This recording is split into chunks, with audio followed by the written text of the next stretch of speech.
Mandate ছাড়া কোন রাষ্ট্র পরিচালনা করতে পারে না। আমরা সংস্কার চাই, আমরা সংস্কারের বিপক্ষে নই। আমরাই প্রথম আমাদের চেয়ারম্যান 2023 সালে প্রথম বাংলাদেশের 31 দফা সংস্কারের প্রস্তাব দাখিল করেছে জাতির সামনে। যারা এখন নতুন নতুন সংস্কারের কথা বলেন তারা তখন কোথায় ছিলেন? তাদের মুখে তো সংস্কার তো দূরের কথা, রাজপথের টিকিট দেখাও আমরা পাই নাই।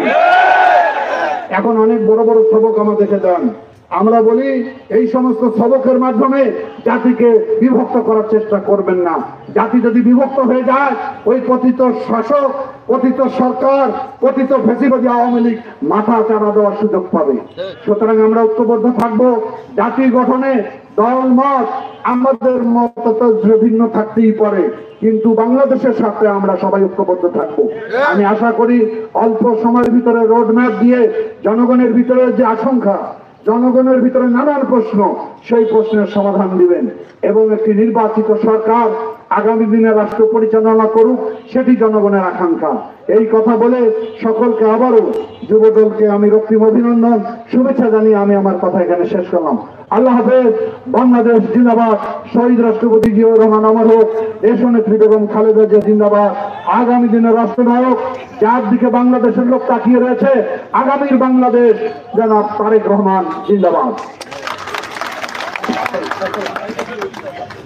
সকলকে সুশৃঙ্খল ভাবে রাস্তায় দাঁড়ানোর জন্য বিনীত অনুরোধ করছি। আমাদের প্রিয় নেতা মিছিলে থাকবেন।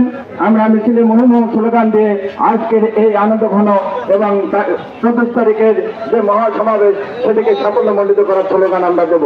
আমরা সকলেই সুন্দরভাবে দাঁড়িয়ে যাই।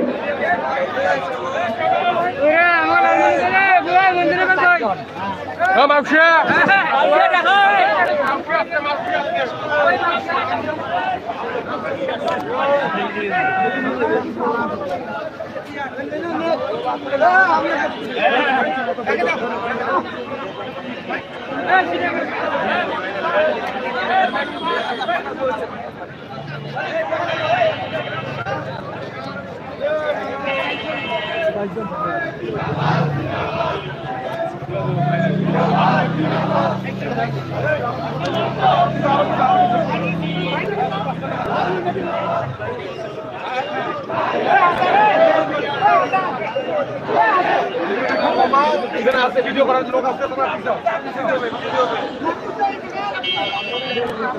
আমলিগ যেন বিএনপি ঢুকতে পারে না, আমলিগ কোনো বিএনপি ঢুকে না।